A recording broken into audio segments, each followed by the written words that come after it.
and welcome to a video of me explaining how do you gain clientele.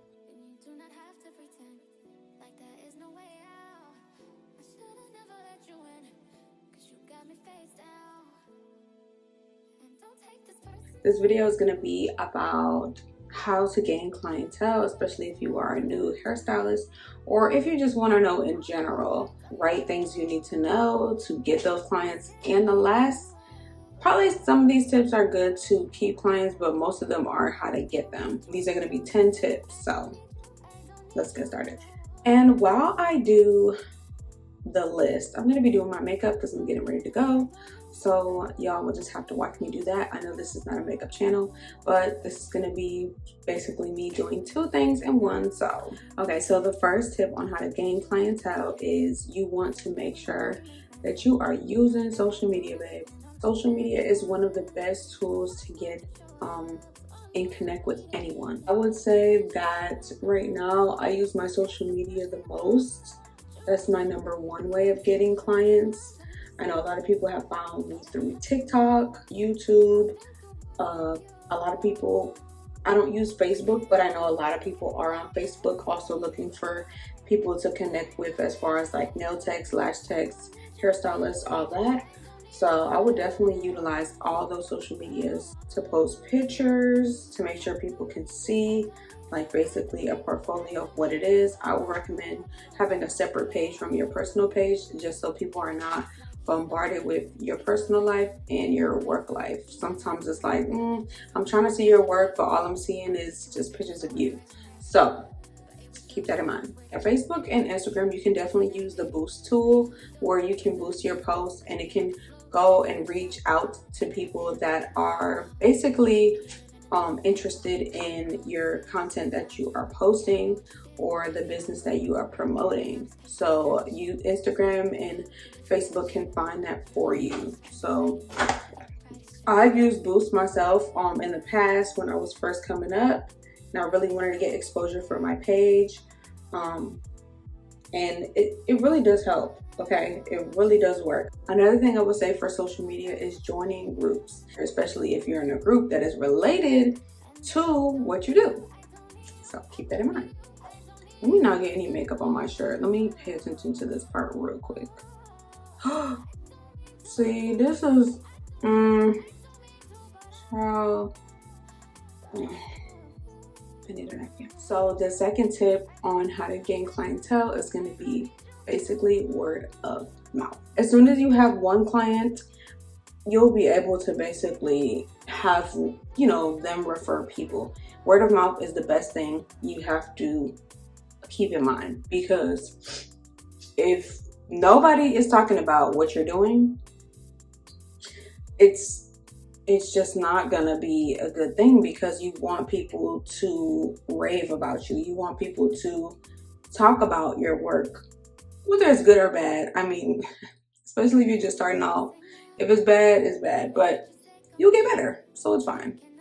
But if you're, good, you know what you're doing, and you're trying to gain clientele, word of mouth, like people talk all the time.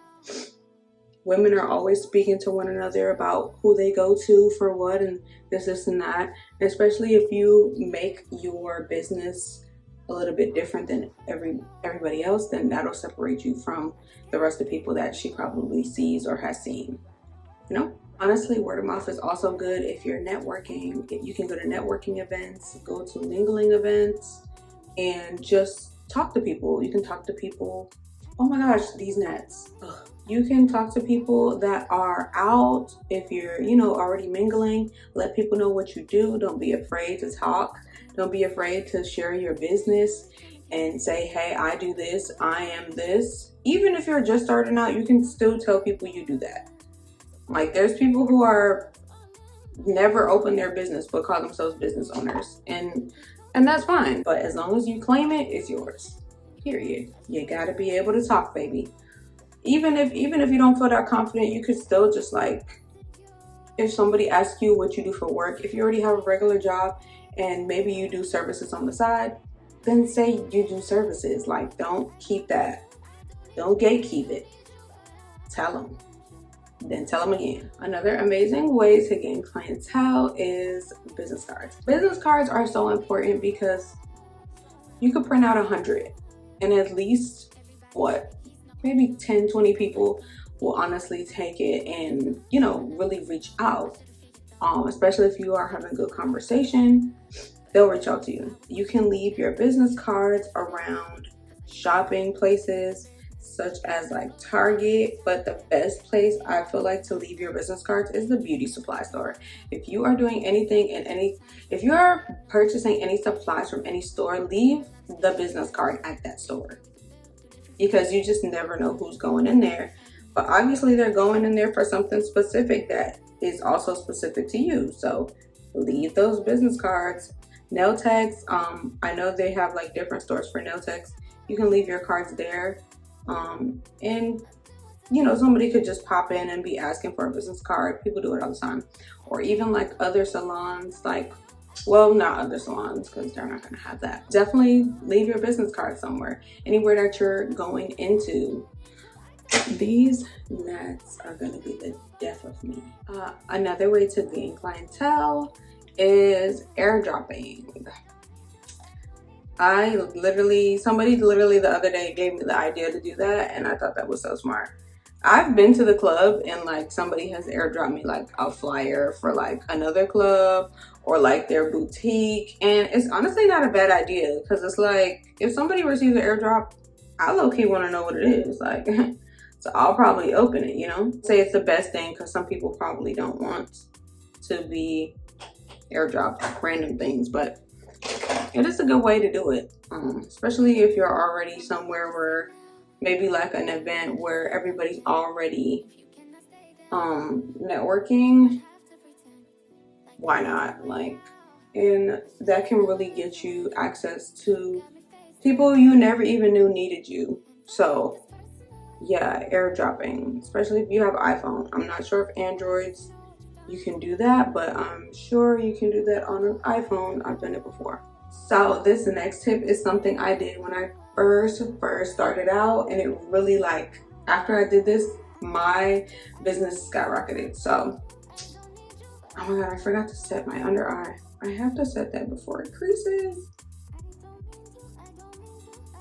So like I was saying, this next tip is something I did and it really helped my business like tremendously when I first started out, and that is getting models that are influencers. So basically brand ambassadors almost. People that you know are going to post, people that you know are going to consistently come to you and get their hair done. I suggest bottle girls. They always need their hair done. They're always looking for new styles. Just, you know, they're bottle girls. Like, they need to make sure they stay up to par with their appearance. I think one of my clients, maybe like my second time, was like a stripper.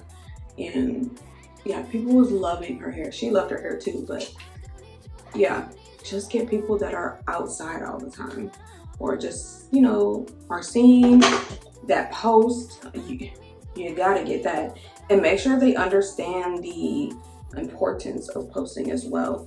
If you're gonna let them be a model, you can do models for a discount, or you can do models full price, or you can do models for free. I mean, it's up to you. Especially when I first moved to Houston, and now I have really good connects with really good people that basically come to me all the time. And yeah, they come to me probably once a month. And with that just helps my business get more exposure. They're always handing out my business cards or my Instagram to somebody.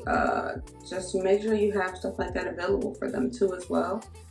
Yeah, but that is one of the biggest things I tell people to do. Get you a model, girl. Get you an ambassador, an influencer, somebody who's top tier, and all you have to do is reach out. The worst they could say is no thank you.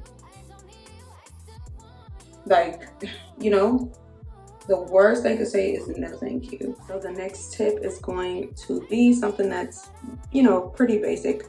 It's discounts and giveaways. So you can also do discounts when you first start. I think that's like the best thing. That's what I did, and then I went up on my prices once I started getting a lot of people hitting me up. So yeah, definitely giveaways. You can do like tag 3 people for this, or tag 3 people, or do this, or come to an appointment and get this. Like, it's definitely really good to do sales, spring sale, winter sales, Valentine's Day sales, holiday sales, whatever sales, or just a sale in general. People love a good discount. Even if it's not a big discount, it's still a discount. So, and then I feel like too, when you're first starting out and you're doing discounts, people are more understanding that the fact that I'm not paying full price, this is discounted. Obviously, she doesn't maybe have a lot of followers, or maybe she's, you know, doesn't have a lot of pictures. So she's obviously just starting out, and, you know, she's probably not going to be like top tier, but she might be top tier.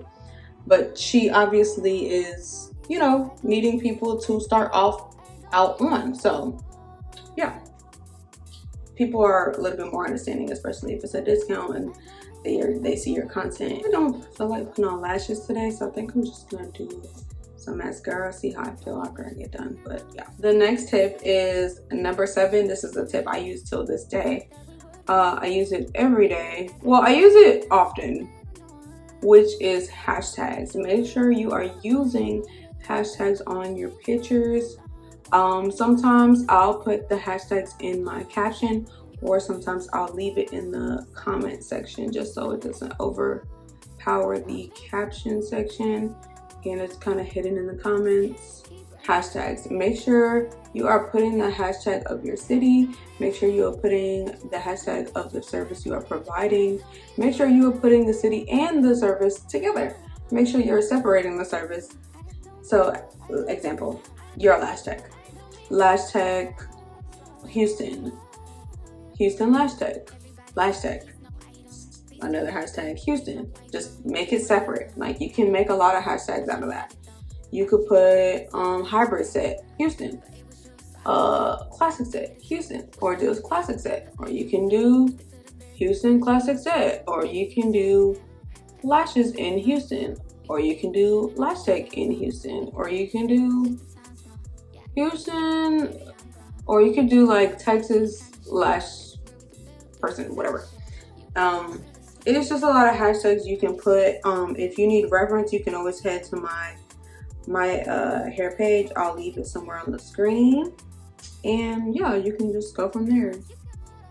I've seen somebody literally steal my exact hashtag word from word, even with the hashtag Jay Braided, which is my hair page.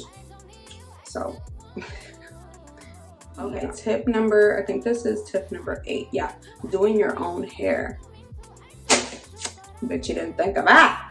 Doing your own hair is so like important. I remember when I first started out, people would walk up to me in the stores and ask me who did my hair. I would always say me, and then tell them that I did hair. If you can provide a service on yourself, I say 100%, please go for it. Please go for it, because people are, the proof is always in the pudding. Like, as long as you, I just want to do a little wing, not too much. As long as you are showing what it is that you know how to do, as long as there's proof and people can see that, then they'll definitely come to you, because they're like, if she can do that on herself, she can definitely. Number 9, we are getting down to almost the last one. Number 9. Make sure you make you a Google business account. If you have a Google business account, you can always put the location there, and you know, just like when you Google what's the nearest McDonald's, people will see that on Google. If they type in where's the nearest braider, where's the nearest hairstylist, where's the nearest lash tech, they'll see that on Google, and it'll pop up as a business. You want that to happen so that people have your number, people can see your work on the photos, and if you have an actual salon, people already have the address. So that really helps. Last thing is my lips, and this is the last tip.